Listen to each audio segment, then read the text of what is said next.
Shalom Israel, all praises, glory, and honor to Yahweh Bahashim, Yahweh Shai, Bahashim, Rahakodash, the one of the apostles and elders of great most on rule well. Peace, salutations, blessings to the elect, pushing the word across the four corners of earth, risking your life to do so. And I just want to give some commentary on this because you have to do your research.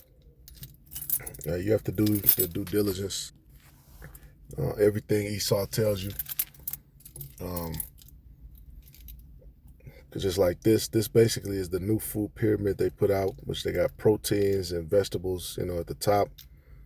Then they show some olive oil. It all looks real healthy. Then of course there's some misinfo. They got shrimp in there. Then they got grains at the bottom. All right, and the original one was released in '92. I remember it because they pushed it heavily. And that just goes to show you what a piece of shit Esau is. Because, in the ancient world, we ate bread. You could eat bread. The scriptures talks about woe unto you when your princes eat in the morning. Which implies that you're not supposed to eat in the morning. But then America promotes big breakfast. Maybe skip lunch. But really, you're supposed to kind of do a little fast, right? And this is the one I remember. This one they heavily promoted. This one, of course, the fats, the oils, which you have to, the olive oil. You got to use the olive oil. You got to get your certain fats. Right? The problem is they super process every fucking thing. Seed oils, right, which cause diabetes and other ill effects. Right? They've been using that shit for years to say vegetable oil, but it's really soybean, cottonseed. It's bad for you. Right? Then they had, look at this, bread at the bottom. You're supposed to get a huge serving of bread, cereal, rice, pasta. And I'm willing to bet that the cereal companies paid them to do this shit. Right, because this is like the peak time for all the sugary ass cereals, which now have been shown to give people harmful health effects and disorders and fuck up your gut, fuck up your focus. Hey, Esau is a liar. Everything has been turned around. You got vegetables, fruits in there, meat, all that.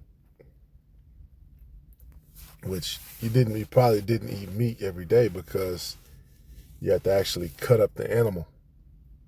Right? When you read, it tells you the peasants will tell you they ate bread, they ate beans, but then the king would kind of have meat. Right? Meat was for royalty. Of course, if you own cattle or whatever, you could eat meat, but you're not gonna cut up a cattle every day unless you just had it like that. Right? You can see the old one versus the new one. Basically, it's pretty much flipped around. And I just want to read a report somebody put out, because this man he has to be punished, man, for all this bullshit. Right? Grain consumption increased, fat consumption decreased, vegetable oil replaced animal fats. Right. Low fat products dominated grocery stores. Obesity rate tripled from 13 to 42%. Diabetes increased 700%. Metabolic syndrome became epidemic. Heart disease remained the leading killer. When you look at the kind of shit that America allows people to eat, some of this shit which is on the back of the box that you have to actually read. Yeah, prudence. That's a principle of wisdom. Prudence. You're supposed to be prudent over basically everything that you do. When you see all of the stuff that Europe has banned, like most of the shit that we eat, they wouldn't even eat. Right? And it might not affect you as much when you're younger, but as you get older, it definitely will. Right? Keeping mindful that this place is polluted. Right? One of the things you see, Doritos, everything has corn in it. It's to fatten you up. They really treat Americans like cattle, like a herd, which is being led to the slaughter. Because that's how you get the cows bigger faster. You feed them corn-based products. If they have to graze on grass and stuff, it's going to take them longer, but the meat is going to be healthier. Right? And then also, they actually add chemicals on it to keep it, to turn it to the color you see at the grocery store. Go in there and look at the regular meat, and then look at the fed and finished meat, and how it's got that dark red on it. You know, it's two different colors. He said, who designed the food pyramid? Not independent nutritionists, which anybody could be a nutritionist, if I'm not mistaken. A committee including representatives from wheat producers, corn industry, sugar industry, food manufacturers. And they promoted these things in the schools, and, because they'll have, the lunches and shit. And of course, they got cereal and all that stuff, and promoted as it's healthy. And this is why another reason the age of the Gentiles has to come to an end. Right? Because they're completely fucking up everything. But when you go to these different other heathens, like you go to Ishmael, you go to their zone, they eat completely different. You go to their store, you might see a little bit, a couple of boxes of cereal or something, but the produce section is very large. Everything they're eating is like Ishmael, they do the hummus, they do the tahini, they do a lot of salad. Right? Then they'll do rice and do a meat with it. Right? Elam, their choices are better. Even the Moabites, not the food they serve you, but because a lot of their stuff is Western inspired. But a lot of the food that God damn, the black woman won't get the fuck away from me. A lot of the food, the food that they sell us was basically created for to cater to Western culture.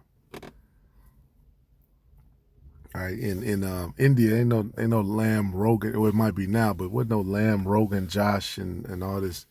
Those are names that were created when the British came and colonized, India. Right, same with General Tso's chicken. It wasn't no damn General Tso, all that shit. Right, so you have to bring a mature approach, when you're really considering your diet and all that stuff. You want to have as many raw foods in you. Right, scriptures talk about that too much meat produces cholera. Scriptures talk about that they care for your meats. We always bring out the example of Daniel, right? Which Daniel 1:5, it says the king appointed them a daily provision of the king's meat. You look up that word for meat. And it say a portion of food for king, for delicacies, dainties. Right, it's more than likely it was some non-kosher food in there, right? Because when you look it up, it said the Babylonians ate horse. A lot of heathens eat horse because they say it gives you testosterone or something. They eat a lot of weird shit, monkey brains and all kind of shit.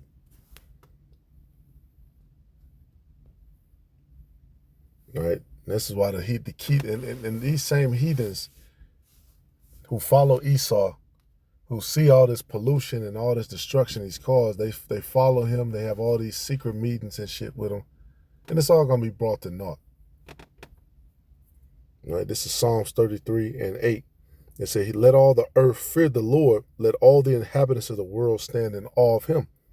For he spake, and it was done. He commanded, and it stood fast. The Lord bringeth the counsel of the heathen to naught, to nothing. He maketh the devices of the people of none effect." Right? The ideas of these people. And part of the way we can see through Esau's witchcraft is through the Holy Bible, man, because we go through our own heritage, and we see what really happened, what we really ate, what our habits really were before they were changed here. The counsel of the Lord standeth forever, the thoughts of his heart to all generations. Blessed is the nation whose power is the Lord, which is only Israel, right? The tribes of Israel, which each tribe is also a nation. It says, and the people whom he hath chosen for his own inheritance. Yes, there's a certain people.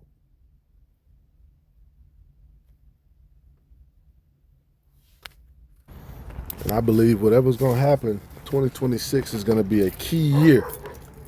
A key year at whatever goes down. Right? But just something to consider. Daniel didn't eat that food, man.